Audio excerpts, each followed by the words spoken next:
All right, Bryant, been a long time. Thanks for joining me on the podcast today. Here we are. Let's do it. Yeah, a little bit of a different format today. Obviously, we're the co-founders of Authentic, but we thought this would be a great opportunity to talk a little bit more about what we're up to and where we came from and what we're doing today. So I want to just dive right in and maybe jive right into. Let's get the jive going. Tell us a little bit about your background and where you came from. Yeah, so I grew up in Minneapolis, Minnesota. Spent some time between there and Omaha, Nebraska, where my dad lived. So growing up, kind of bopped around a lot. I was the son of some divorced parents, so moved around between the Midwest quite a bit, but primarily Minneapolis, which is where I now live.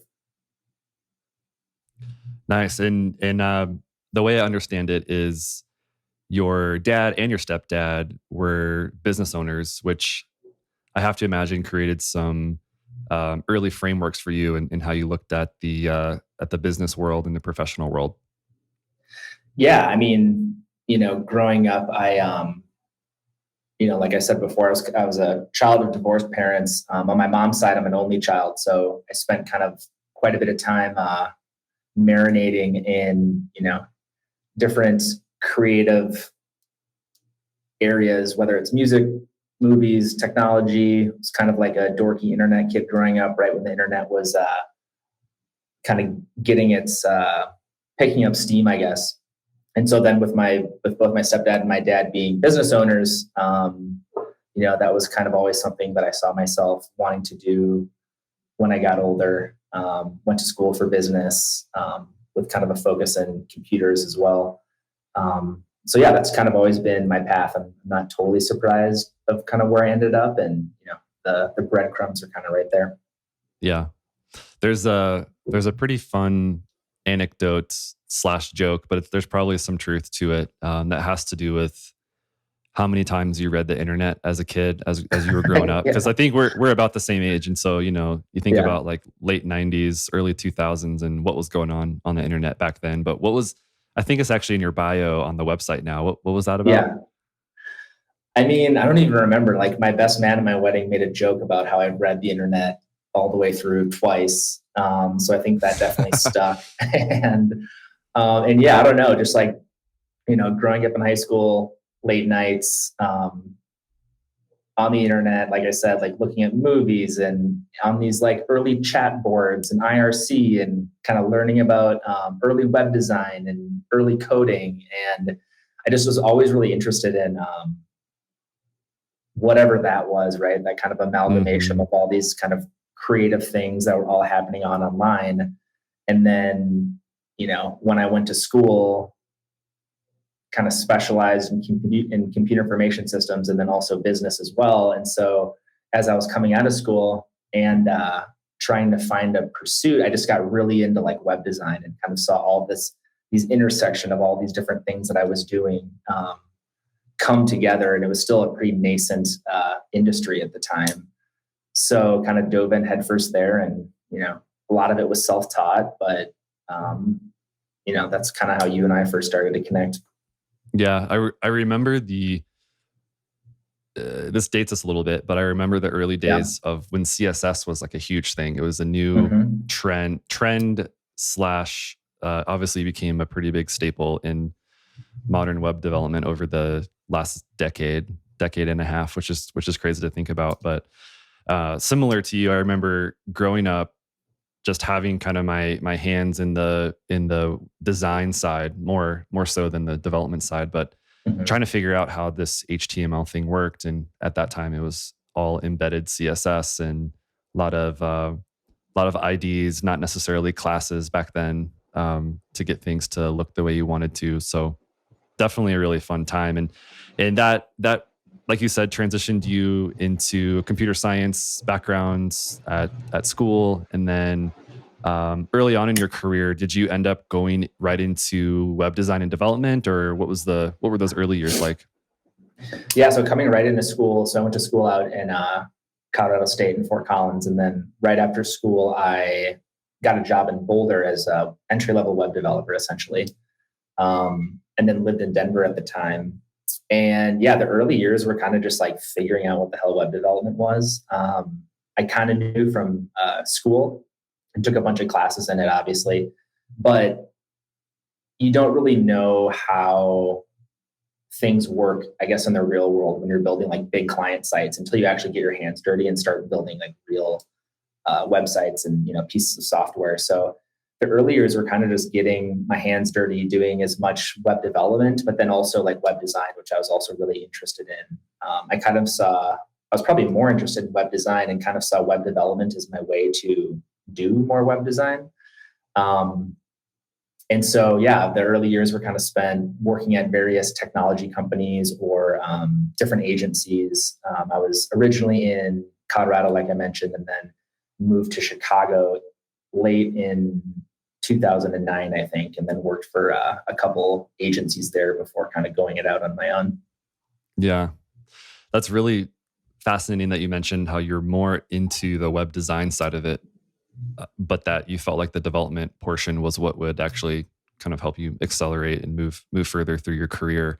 And I actually was the opposite, where I was, I kind of felt like design is a thing that I could do, and it was fun and all, but I could see development as something that I would be more interested in over the years. And it's that intersection, as you mentioned, was really interesting as all that was coming together in the early 2000s and early 20 teens there.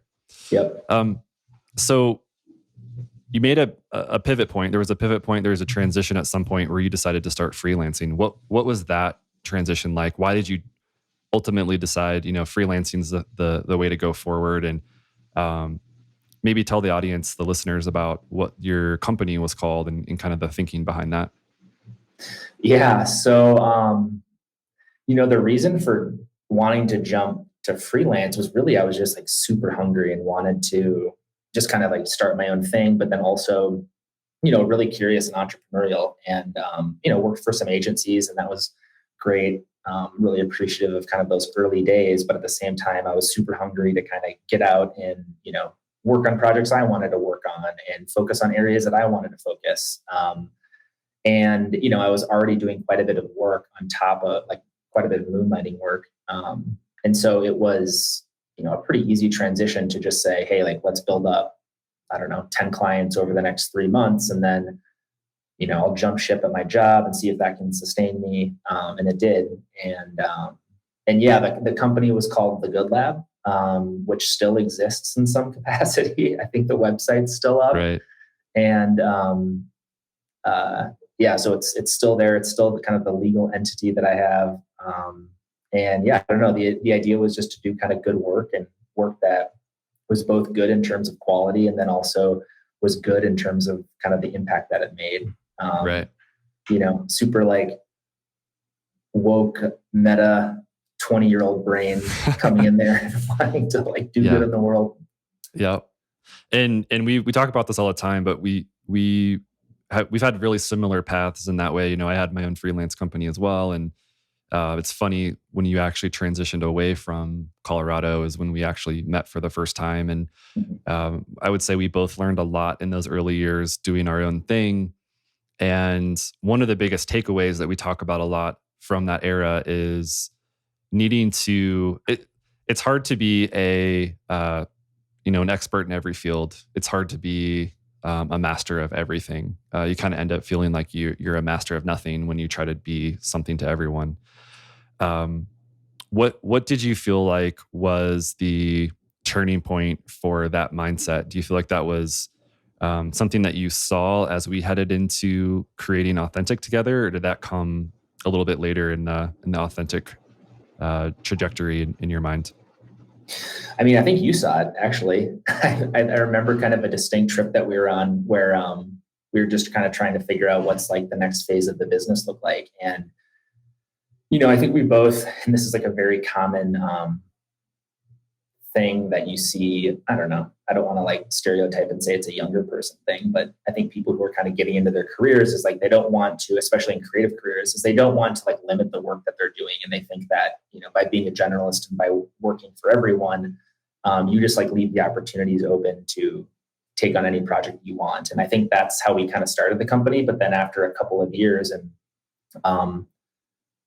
kind of running our small studio that way, we kind of figured out, no, like we need to be specializing our work. We can't just be a commodity service that's kind of web design and development for hire. We need to specialize the services that we do provide in a specific industry so that, the sum of all of the services that we provide is much greater than, just hourly design and development work, right? Like we understand an industry, we know how we can use these tools to add value to an industry and bring innovation to an industry.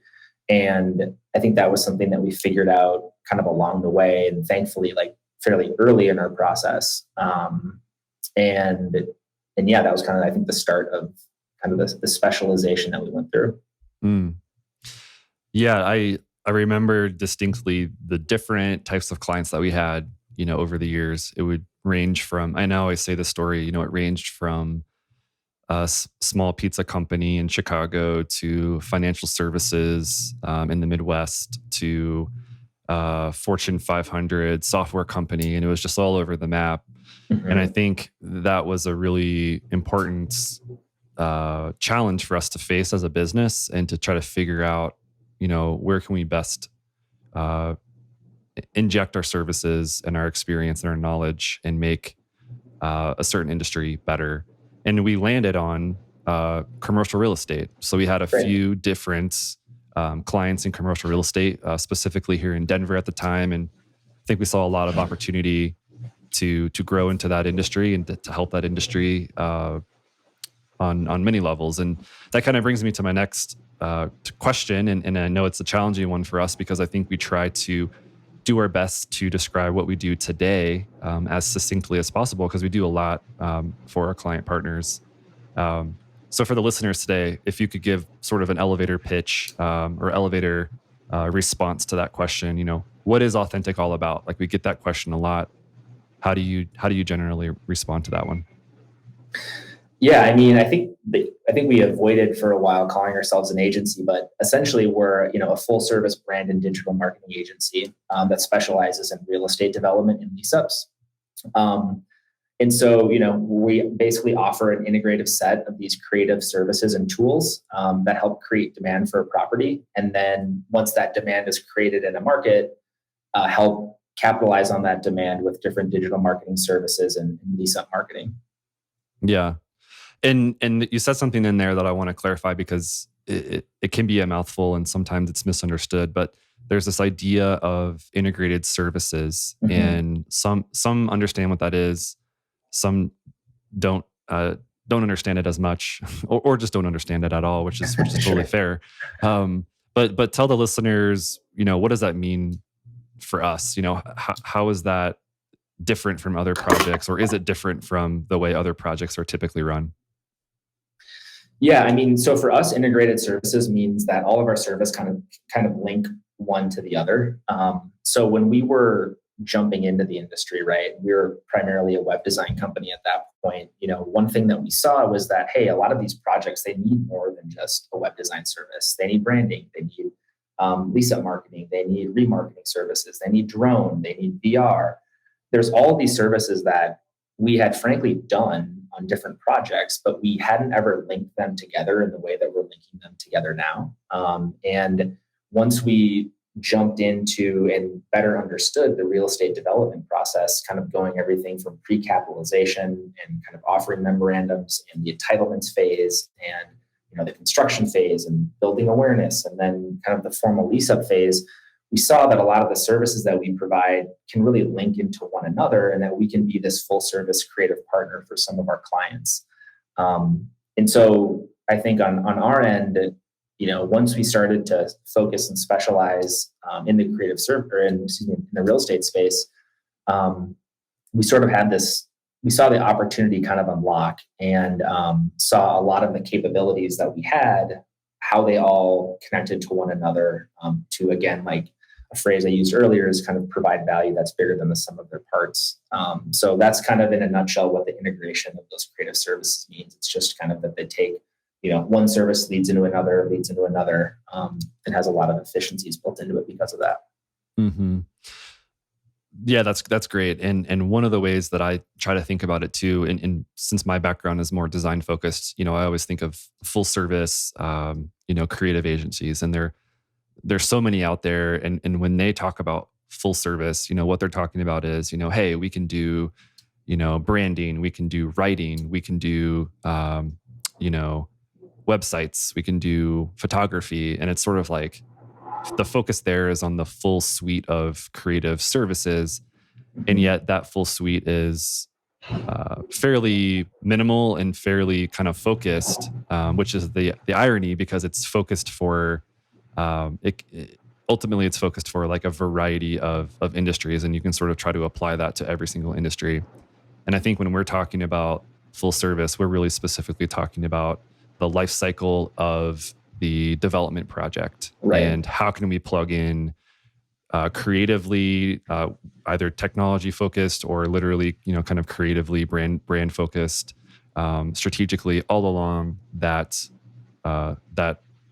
flow, right? And so there's this concept that we have that really just has to do with streamlining the development process, plugging in from start to finish. Tell the listeners, what are those moments? What are those steps along the way that we try to streamline for our development partners? Yeah, I mean, so it's kind of different for every project, right? So we work with a lot of real estate developers. We work across asset classes. So industrial, we do a lot of multifamily work. We do student housing work. We do kind of these district level master planned communities, or like entertainment districts, things like that. So it kind of depends on every project. And then we also actually do marketing just for individual, like corporate marketing, right? Who are, putting out offering memorandums or just trying to build, thought leadership in their market. But if we're thinking of like a real estate development process, pre-capitalization, oftentimes, we're helping with kind of brand building for the actual real estate development company, and also kind of building early project awareness kind of on the capital side. So when they're trying to reach out and figure out their capital stack and putting out their offering memorandums, we've helped with the actual design of those memorandums. And then also we have tools like our kind of digital offering memorandum deck that just presents that information in a much more compelling, data-focused way. Then kind of after a project, the capital's been raised for it, it's closed. Then oftentimes a very risky part of a project is the entitlement phase, when it's trying to get approvals in the community from the city council just to move forward and get granted any land variances that it needs. And we have some tools and some products that we've built to help with digital community engagement to just facilitate that process that right now is currently done in a very analog and clunky way that creates a lot of lose-lose situations between a community and a developer. So during that phase, we have some online tools that we've deployed, usually on kind of like these big master plan community projects, just to facilitate that community engagement and to, build kind of data models showing, support or places where the project can be improved, all coming from community sentiments. So pre-capitalization entitlements, then we kind of get into like when a project will be going through construction and we start doing some early brand awareness building. So that kind of starts with, branding and kind of creating the identity for the project and getting some signage on site, and really just starting to build awareness kind of in, on the block or on the local level. Then as construction's starting to be completed and we start thinking about pre-leasing and formal lease-ups, that's when usually the project website is launching, and we start doing all of the kind of formal digital marketing efforts like paid ad campaigns, organic ad campaigns, SEO optimization, and then kind of a bunch of retargeting and remarketing efforts as well. Once the project is kind of collecting leads and converting web traffic into leads. Mm-hmm. Let's talk about the digital side of that, because earlier in the podcast we you were mentioning, and we come from a very sort of digitally forward perspective. I mean, we were a web design and development shop for so long that digital is important and it matters to us, and we really try to hang our hats on that.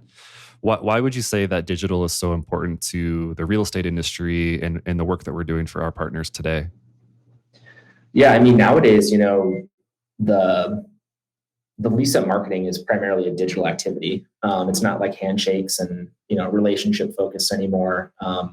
The vast majority of the leads that are coming in from a project are either through the project website, through different ILSs, like apartments.com or Zillow or whatever. And it's the primary way that a project is leased. And I think in previous years, that process was a lot different. It was a lot about on-site signage and again, kind of building that like local buzz, literally within blocks from the project. But nowadays, right, we're remarketing to people in different areas of a city. We're running ad campaigns that are, really just trying to drive and build with certain audiences in that market. And so nowadays, digital is just such a big piece of the lease-up marketing that we really lean into it, and that's kind of where our skills really come from. Coming from the software engineering and web development side, so it's kind of an opportune area for us. And I think one thing too that we talk about, and I know that this is something you've brought up before, is that before the pandemic happened, there was sort of like this trendy idea. It was kind of like this. Something that would be here and there, but not really a mainstream solution to lean into digital for leasing, pre-leasing, like you said, the primary driver of a project's marketing success. There's this quote that you like to use that I think relates to that, and it has to do with a pendulum swinging. If you can remember, maybe paraphrase that one for the listeners. I think it's really appropriate for where we are in the real estate industry today with the way the real estate industry is headed. And it also kind of speaks to, I think, sort of this pre and post COVID era.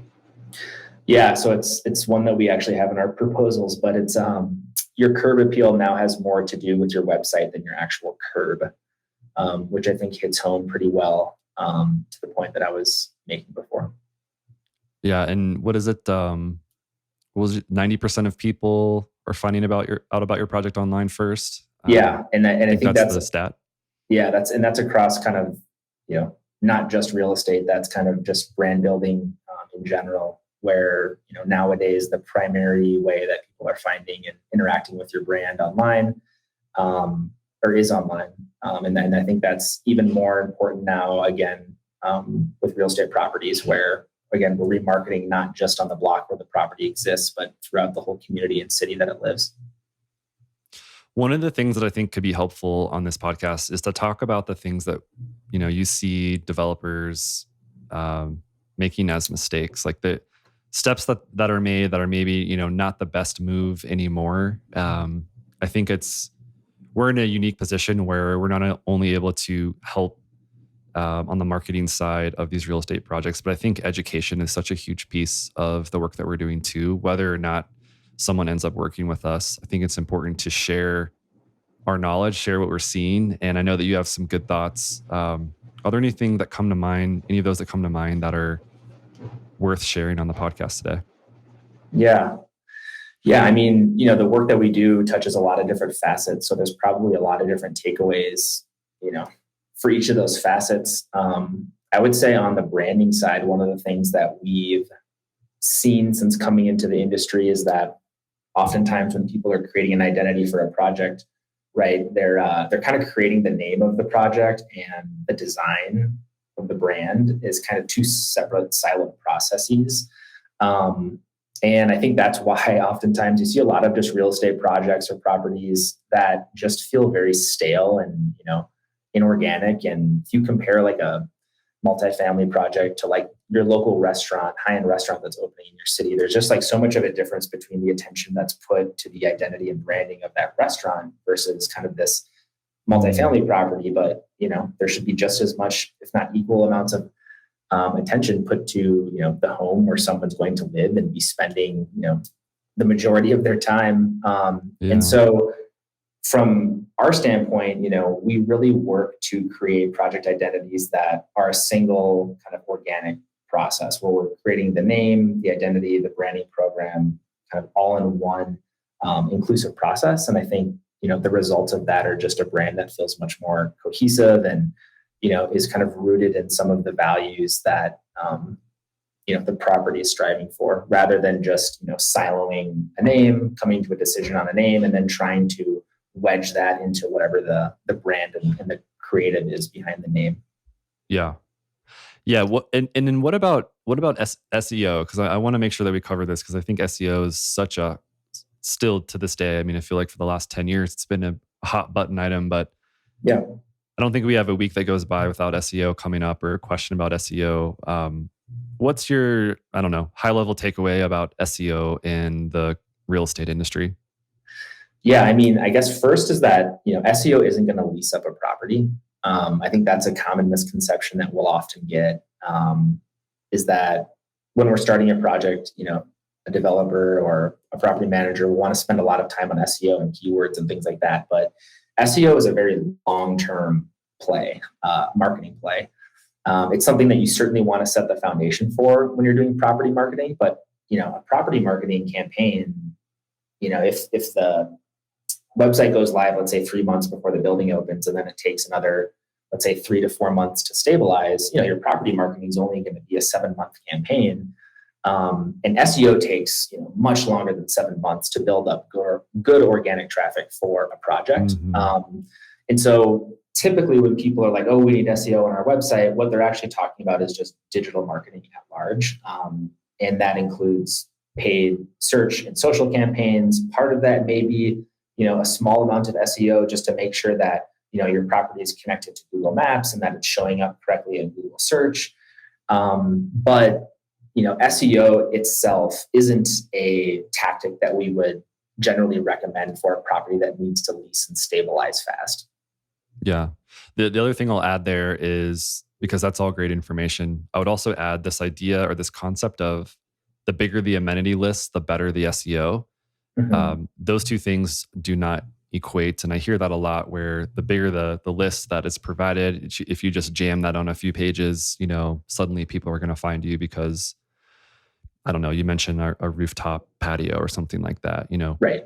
That's just not how it works. And as you said, it takes a lot longer to create traction from an SEO perspective. Yep. Let's sort of like riff on that and pivot into something that I think comes up a lot too, which has to do with pre-leasing and the timing mm-hmm. of when things are pushed live or not. What do you see as the important part or the important takeaway for when to launch a brand or when to launch the first sort of website splash page? Yeah. So, I mean, typically when we first started working on projects, right, there was a conception that, hey, the property website doesn't need to lease until 2 or maybe at most 3 months before it goes live. But, we've seen a lot of success really trying to make that website go live as early in the process as possible. One of the first things that we do now, once we're done with brand and identity, is launch a project splash page, just so that the website is live, it's associated to the final domain of the project, and that, when it does come back to SEO, we are building some of that online equity really as soon as possible. Because like I was saying before, like SEO takes a long time to generate. You want to give the website as much lead time as possible to be live. So we really push our clients to get their website, certainly their splash page, live as early as possible. And then to coordinate that with any sort of pre-leasing or on-site signage campaigns that they're doing that can just direct traffic to the website, because that early traffic generation to the website that may happen 3, 4, 5+ months before a project. When you start sending people to the website, that traffic is super valuable for a variety of reasons. Number one, like some of those people are going to be submitting their email addresses and can turn to actual leads. And then, those are also audiences that you can remarket to when formal leasing does start. And you can also create, different lists, lookalike audiences on Facebook, for example, of ways that you can remarket, again, to those people during the formal lease-up process. So mm-hmm. we always just advocate for getting that website up early and then starting to coordinate print and digital campaigns around it so that, you have solid traction when leasing does start. Yeah. And I have an example in mind. So let's add some data to that, because I think data is important when we start talking about things like this. So we do have a project that we're working on right now that's still 5 or 6 months out from really getting pre-leasing going and getting people through the building. And we already have close to 100 organic leads that have just come in, just seeing the splash page. Maybe they saw a banner on the actual project site, and they're just coming to the website and they're submitting their interest in the project. Mm-hmm. And it's free, right? Like, it's easy. Right. And just a lot of developers don't even think about that. Property owners don't think about it. And it's a low-hanging fruit that's an easy win. Yep. I want to kind of move into the next section, but let's talk about remarketing, because you brought that up briefly just a moment ago. Yeah. Talk about, if you would, remarketing and how that's maybe missed on a lot of projects, or maybe it's just sort of like not yet in the mindset for a lot of these properties and property owners. Yeah. So, remarketing is essentially just, you can break the marketing up into 2 phases for this example. Like, there's the initial kind of marketing that is bringing a, top of funnel lead to the website. That person comes to the website, submits their email address, and kind of, tells us that, hey, they're interested in this project. Typically at that point, the leasing team would reach out to them and kind of facilitate that process. But oftentimes, they reach out and the person doesn't get back to them.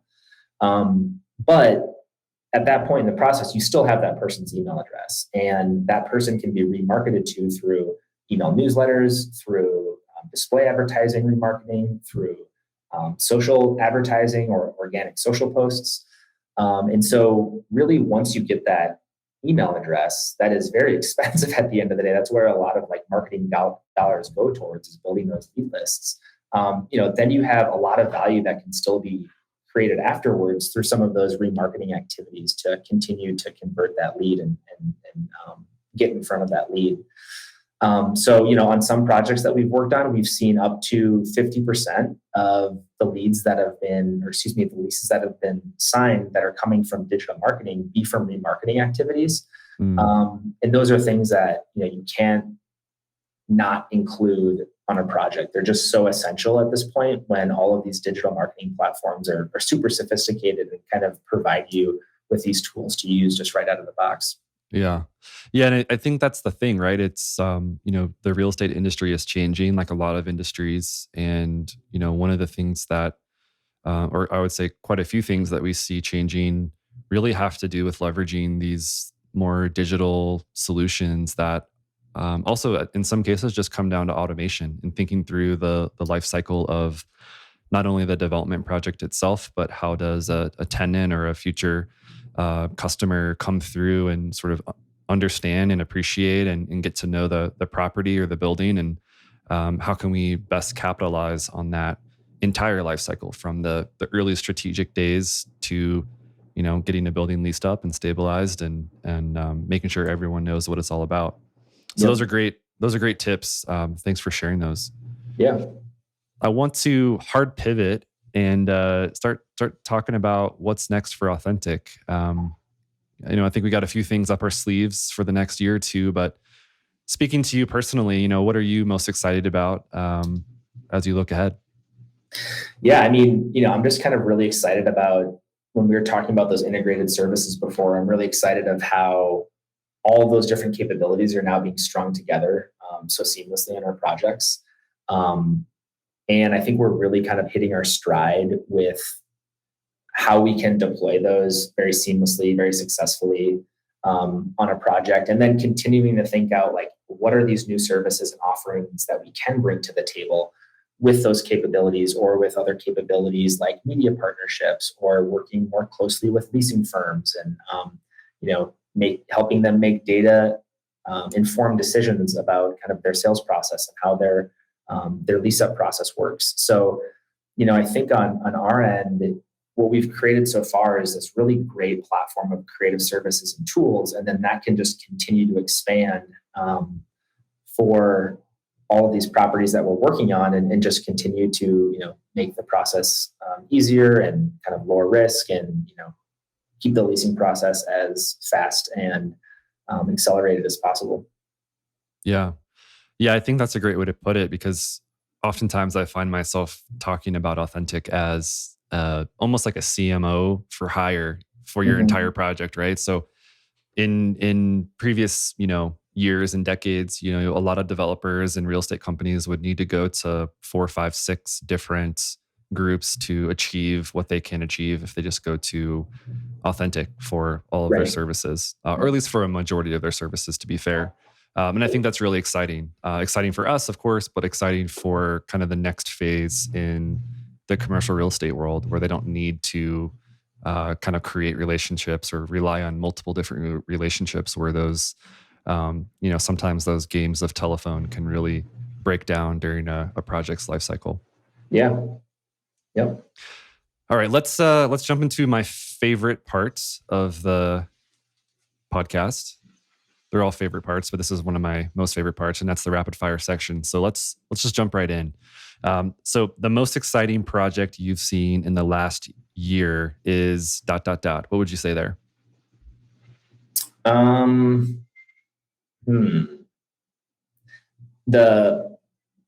This isn't like totally related to real estate marketing, but when we've been talking with architecture firms recently, and we're starting to hear of them and their approach to kind of post-COVID design and kind of this hybrid work model.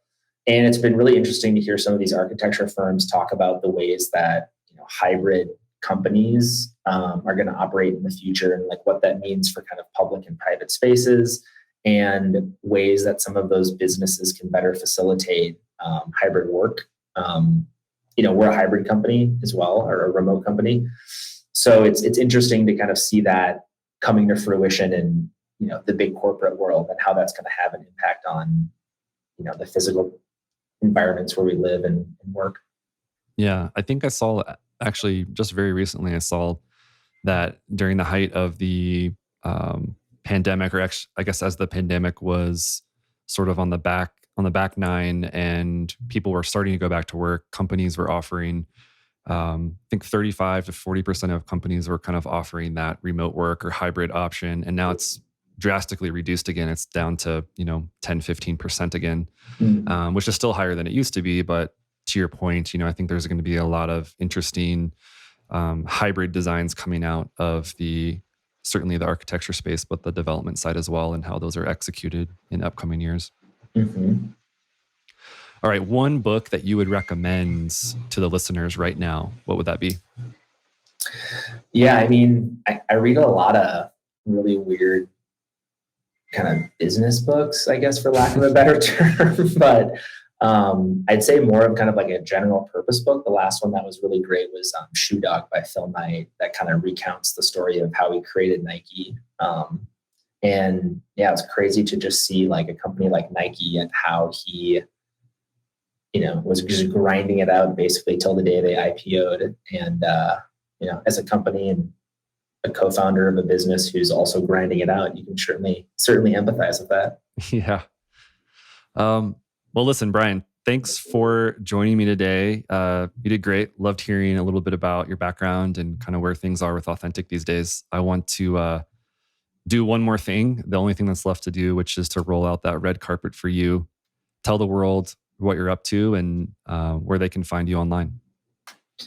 Yeah, so kind of the best place to find us online, AuthenticFF.com, contact form on the website, info@AuthenticFF.com.